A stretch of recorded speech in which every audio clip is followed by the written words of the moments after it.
fiiri horta ciidan haddaa rabto amni ka hadlayso amni waxaa weeye horta waa in ciidan ka dhisto horta waxaan ka dhaxlay xasan sheekh ciidan aan moral lahayn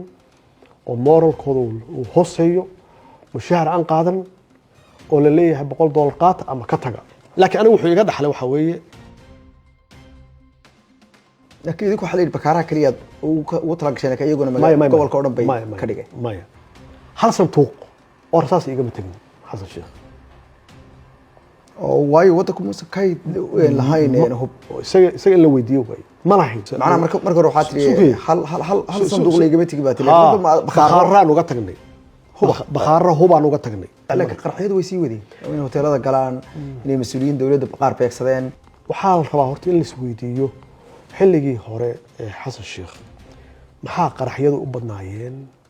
oo ay hadda u badnayn in la isweydiiyo waad guulaysateen waxaa jiray filasho aad iyo aad u xoogan oo dadka Soomaaliyeed ka timid filashadii dadku kaga qabeen iyo wixii aad samaysay ama aad ku soo baxay muddadii 5 sanadood ee xilka haysay ma islahaayeen arrimaha gudaha iyo arrimaha dibadda laba shay oo ku qabsoomay maadaama dadku waxay ka filashadii dadku way aad u xooganeed وانا ku fashilmay runtii laakiin asaga bilaabay wuu saxay sax ma hadas waxa marka ugu weynaa uu ku qanciyay yani maxaa kula tahay inay geesdiirka taqaaniin meeshan ma jooga hadda geesdiirku waa isbedelay hadda tihiin World Bank IMF new geesdiir baa meesha shirkadda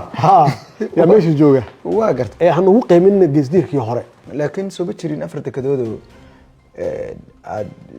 bixiseen baa la sheegaa anigu dokumenti ma arag laakiin dadka qaarkood waxay yiraahdeen waxa jiray safgarad ku saabsan afar dekadood arintaas ma jirin yalla taageerada ugu badan xagga ka heshay Ethiopia kale waa dagaalameysay oo ma aysan rabinba anoo kale oo ay ku tuusan yihiin wadaniyad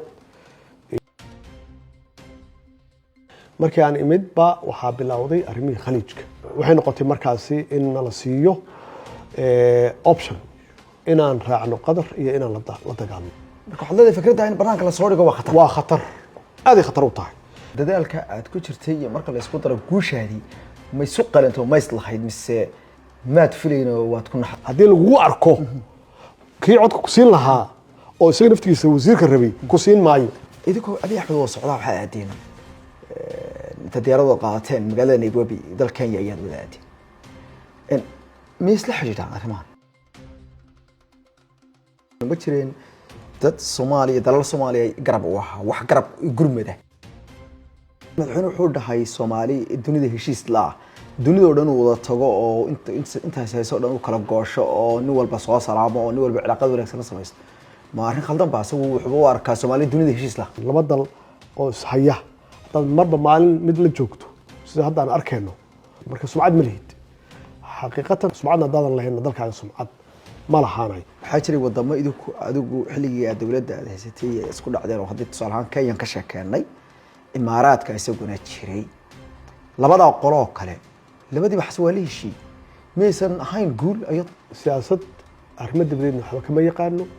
siyaasad arrimo gudaha waxba kama yaqaano way imaaraadka oo kale waad qabateen runtii waa xaaladdiinu madax bay gaar ciidamada ku haysteen Soomaaliya gudaheeda ciidamad kala dirteen isbitaal baa uga furnaa agab ingaaniyad baa u yaalay ayagu waxay dhaheen Soomaaliya u soo gurmanay hadeerta madaxweyne Xasan Sheekh Maxamuud waa saaxiibo marka qaarkoodna haddana waxay leeyihiin waa is qabanay markii ay howlgallo annagaan ogeyn ay fuliyeen oo iyaga weeraray Cabdiqaadir Badle iyaga weeraray marka ma ujeedada u kala daadisay aad u cayrisay ma ku tasaa kamid ahay marna imaaraadka si toosan taad ula hadashay ma fahantay waxay Soomaaliya ka rabaan iyo in bal waxay tabanayaan iyo wada xitaa inaga waxay naga tabanayeen Soomaaliya wax ka tabanayeen si arinta loo soo afjaro oo labada dal adoo bal xitaa cilaaqaadkoodii soo jireenka waagi horena ku yar daraya oo bal dib ugu noqonaya ama barbar dhigaya hadii intaas aadan ii ogoleyn oo aad ila dhaqmayso as a client state wadan adigu aad maamulayso ama aad yasayso bal waxaad ii sheegtaa maadaama wax badan dadka Soomaaliyeed ka sugayeen waxyaalaha arrimaha gudaha ee xasuusta leh ee aad maanta ku taabi kartid ma ku faani kartid ee aad qabatay siyaasaddaada dibadda waxay ku xiran tahay gudahaaga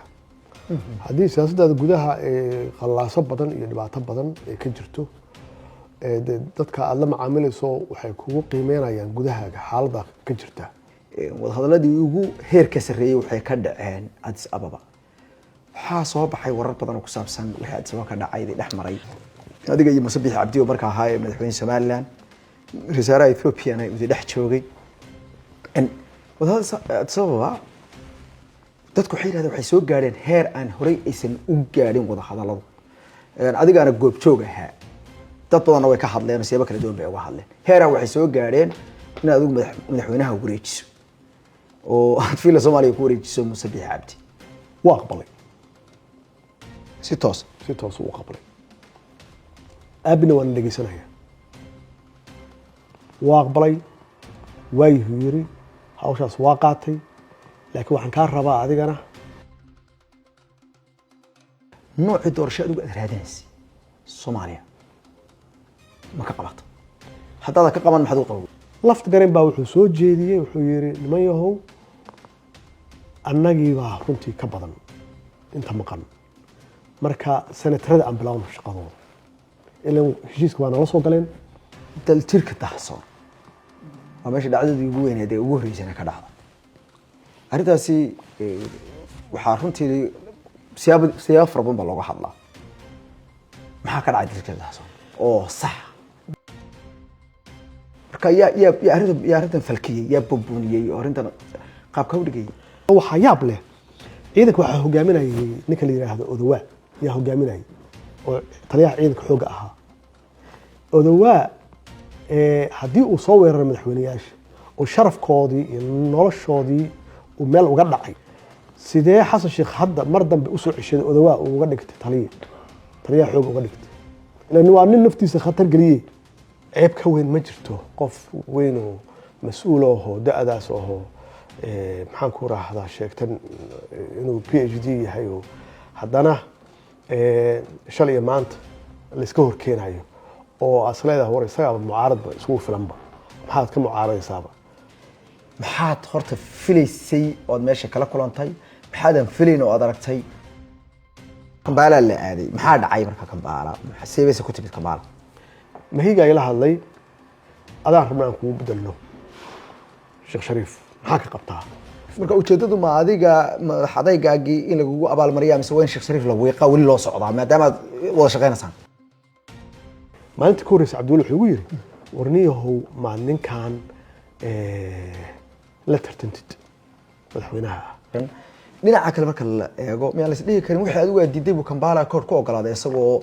ninkii la shaqeynayay runtii markii hore isaga lagu horeeyay oo dabcan xogtan ay la wadaagtay suurtagal tahay ayaa asaga aqbalay ma la dhihi karin waxa diiday marka codka kalsoonida aan ku qaadanaa labadan aan tuureynaa horta adiga aan ku qaadanaa waa ku haynaynaa waa ku haynaynaa meesh xog aan ku haynaynaa maalintaan imid agteeda ku dhacday anagoo isla soconna in odayga lagu salaamo horteeda ku dhacday xabadii marka darbiyada meel aan fogeyn naga soo xabadeynayeen waxaan rabaa horta marka horeysa aragtida Soomaalida qaarkood siyaasiyiinta ay ka qabaan siyaasadda waxa loo arkaa inay tahay khiyaano lugooyo balandaro markii aniga aan noqonayay prime ministerka 23 sano yaa waxaan u shaqeynayay dawlad iyo siyaasad ka shaqeynayay 23 years waa timid kadib markii aan madaxweynaha noqday yaa waxaan ku arkay New York Donald Trump marka waxa xasuusiyay waxaan ku yiri ma xasuustaa waagii aad noogu timid Western New York oo aad raadinaysa endorsement-iga oo aad governorka gudoomiyaha gobolka aad rabteen aad soo sharaxdo maadaama Cabdulla Ali Gaas markii hore ka dhawaajisay markii hore hadalidii horeeyay markii dambe inaad recommendation bixiso maxay ujeedadaadu ahay